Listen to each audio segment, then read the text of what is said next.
mito ou não que as urnas eletrônicas são invioláveis? As urnas eletrônicas brasileiras já foram hackeadas, sabia disso? E não é teoria da conspiração, eu te garanto. Quer saber quais falhas foram encontradas? Como todo o processo de fato ocorreu? Quem foi o hacker que fez isso? Será que estamos em perigo para as próximas eleições? Fica comigo que eu vou te contar tudo agora. 100% atualizado, é ruim de aturar. Não é qualquer um que teve acesso a um sistema de urna eletrônica. Simplesmente uma pessoa chegar e sair testando. Não é assim que funciona. Muitas pessoas se baseiam em filmes quando o assunto de hacking vem à tona, né? Achando que é apenas apertar meia dúzia de teclas ali num terminal preto com letras verdes. E pronto, você tá dentro da máquina que você tinha como alvo. Não é assim que as coisas acontecem, não é mesmo? Esse hackear a urna eletrônica foi um teste controlado pelo próprio TSE, onde diversos especialistas são convidados para tentar encontrar falhas. E sim, já ocorreram alguns anos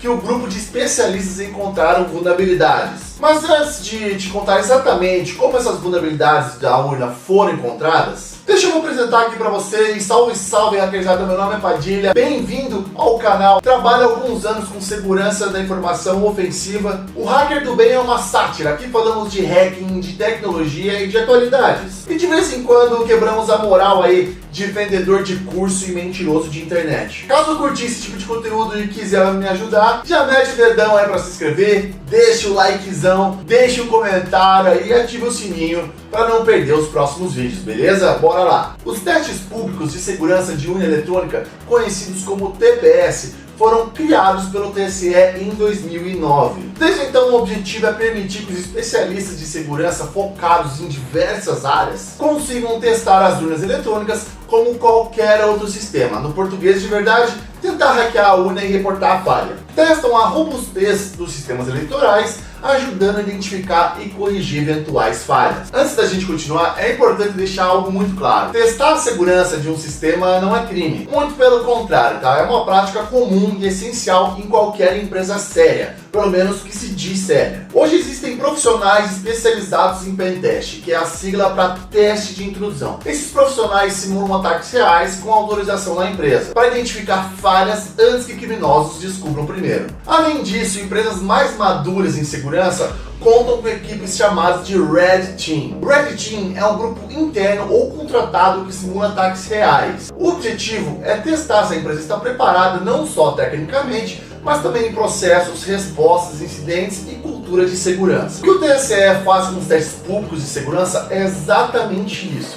Convidar especialistas para realizar um pentest, digamos assim, controlado, dentro de um ambiente seguro, com regras claras, para garantir que o sistema eleitoral seja o mais robusto possível. Ou seja, o TSE não está sendo invadido, ele está fazendo o que qualquer empresa deveria fazer, colocando sua tecnologia à prova. Antes da gente falar dos testes que já foram feitos e as vulnerabilidades que foram encontradas, é bom a gente ser bem transparente com isso, tá? Primeira coisa, né? Quem que pode participar desses processos? Segundo o edital do TSE, qualquer cidadã ou cidadão brasileiro maior de 18 anos, individualmente ou em grupo de até 3 pessoas, incluindo pessoas físicas e jurídicas, como times de universidades ou firmas e empresas de segurança. O processo de inscrição tem 7 fases. Fase 1, os interessados preenchem um formulário online com seus dados pessoais e técnicos. Devem anexar documentos ali como RG, CPF, certificado. Então a primeira fase ali é basicamente você se cadastrar. A fase 2 é o recurso da inscrição.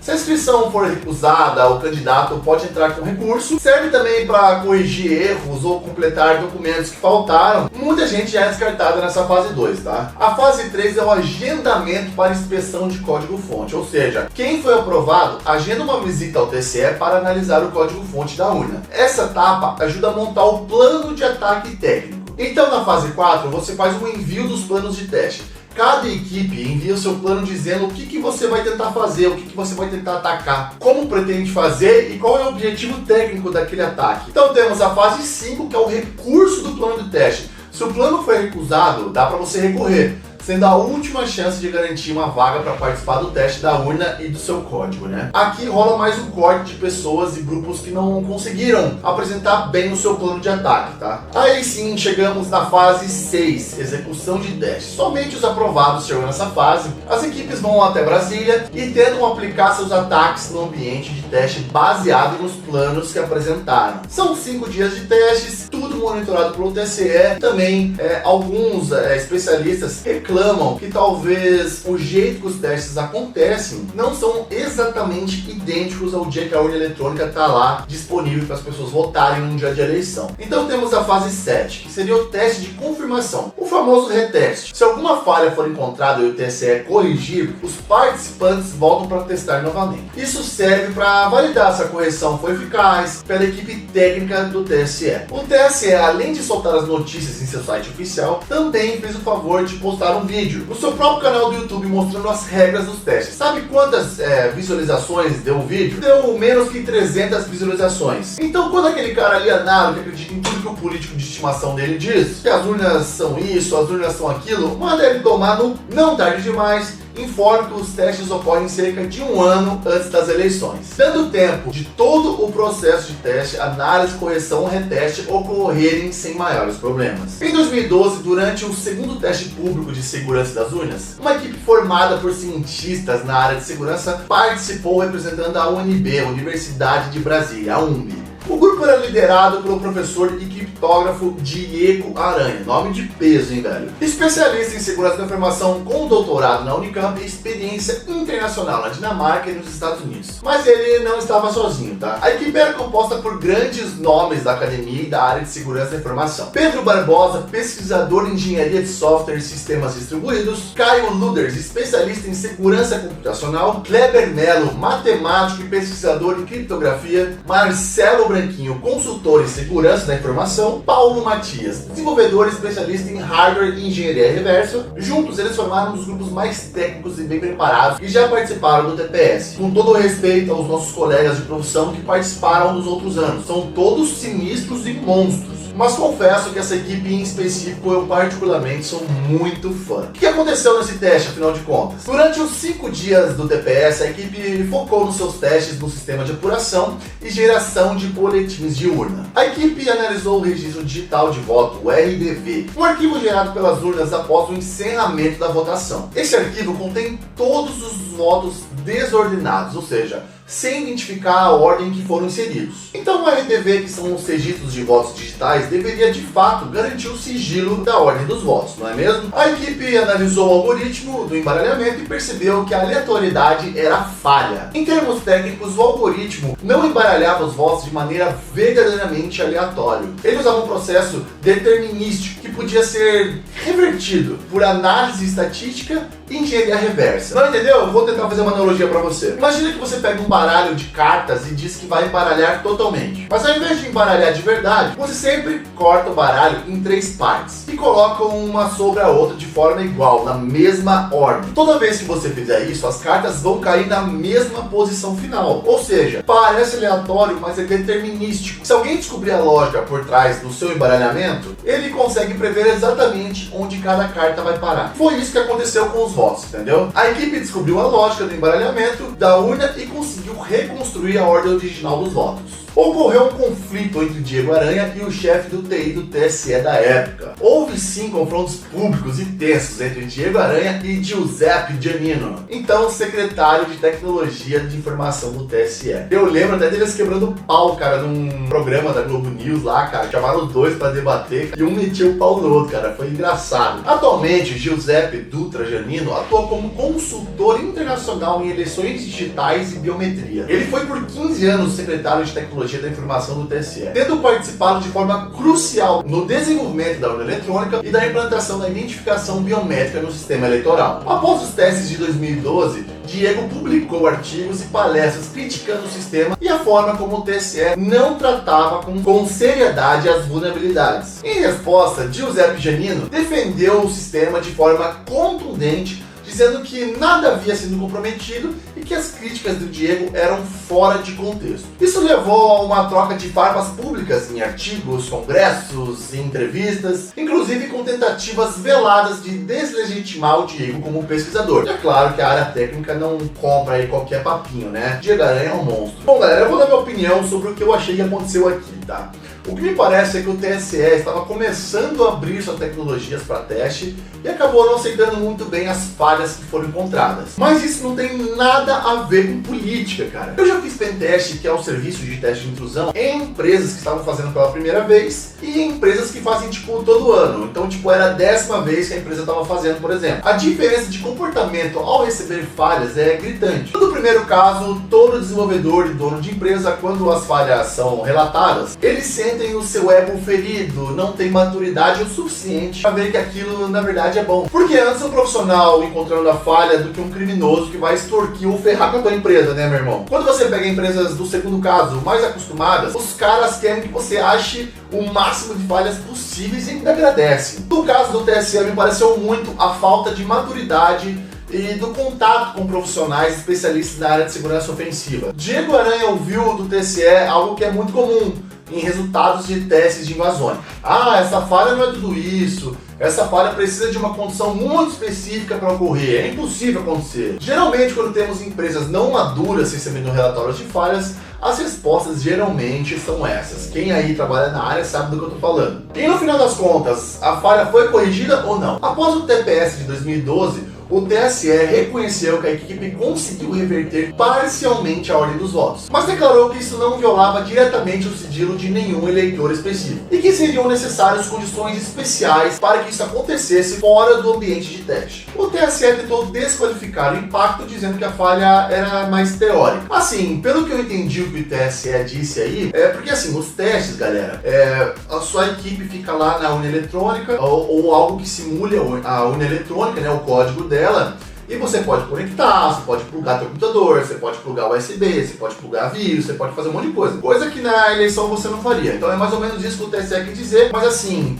a forma que eles respondiam essas vulnerabilidades, cara, não era bacana, tá? É aquele negócio que eu falei sobre maturidade. A forma da resposta era muito imatura, assim, sabe? Porém, galera, no ciclo eleitoral seguinte, o TSE mudou o algoritmo do embaralhamento, o que confirma indiretamente que a vulnerabilidade era real e precisava sim ser corrigida, tá? Diego divulgou que a discussão sobre voto impresso e vulnerabilidade foi cooptada por narrativas políticas, sobretudo associadas ao bolsonarismo. Isso acabou contaminando o debate técnico. Ele sempre enfatizou que seus estudos são ciência e técnica, e lamentou quando foram transformados numa arma política. Nitidamente, esse assunto veio muito à tona quando o lado bolsonarista tentou sequestrar esse debate técnico para um debate político. Diego sempre deixou muito claro que não é sobre partidos, é sobre integridade do processo. Era extremamente técnico o que ele estava defendendo. Agora eu vou fazer uma crítica ao Diego aqui, né? Quem sou eu para fazer isso, né? Convenhamos, o cara é um monstro. Ele defende a questão do comprovante do voto impresso. Ou seja, quando você termina de votar nos seus candidatos, a urna imprime um papel com as pessoas que você votou. Eu até concordaria caso tivéssemos num país onde não tem tanto crime e desigualdade. Tivemos na última eleição donos de empresa fazendo coerção eleitoral, pedindo para os seus funcionários votarem fulano ou ciclano, caso contrário iriam demitir essas pessoas. Tivemos igrejas pedindo para o pessoal que participa para votar em massa em fulano. Tivemos igrejas pedindo para o pessoal que participa votar em massa em fulano e ciclano. Também de forma mais mandando do que pedindo, se é que você me entende. Tivemos donos até de pontos de narcotráfico, como as grandes favelas do Rio de Janeiro, direcionando sua comunidade a votar em fulano ou ciclano.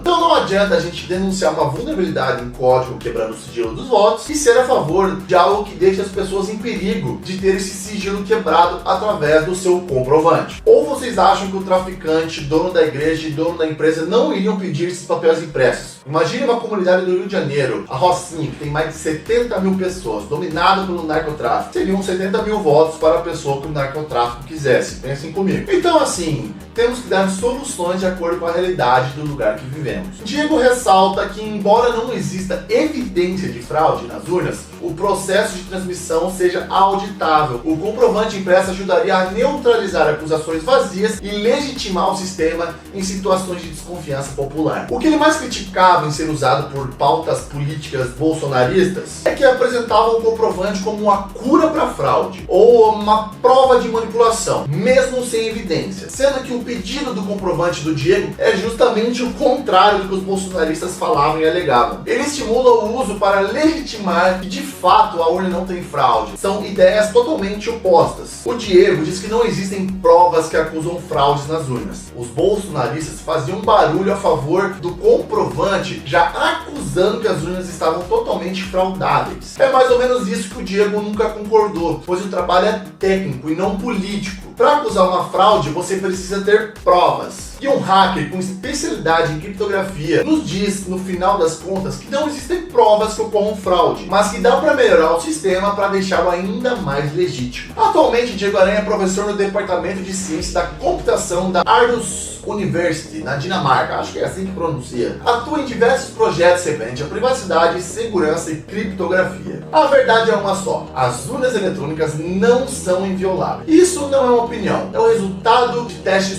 públicos feitos com autorização pelo próprio TSE, por pesquisadores sérios com base em ciência como o Diego Aranha e sua equipe. Eles provaram que o sistema tinha falhas e que o sigilo do voto podia sim ser violado, mesmo dentro das regras do TSE. O problema nunca foi descobrir as falhas, o problema sempre foi o tratamento dado a quem descobre. Diego não foi acolhido pelo TSE na época, né? Ele foi visto como um inimigo, como uma pessoa que aponta falha. Muito recorrente na nossa área de segurança, principalmente o pessoal ofensivo e o pessoal de gestão de segurança também, né? Geralmente a gente aponta a falha e as pessoas não escutam. Eu já cheguei a abordar uma pessoa do RH que postava todas as versões de tecnologia que nós utilizávamos. Quando ela ia postar uma contratação de um desenvolvedor, né, de um programador, e cara, ela achou muito ruim fazer isso. Então assim, é basicamente esse comportamento que o TSE teve. Então o Diego foi combatido, foi criticado, foi deslegitimado, né? E quando o seu trabalho foi instrumentalizado politicamente, ele mesmo rejeitou ser usado como bandeira. Ele sempre defendeu uma coisa só: transparência técnica,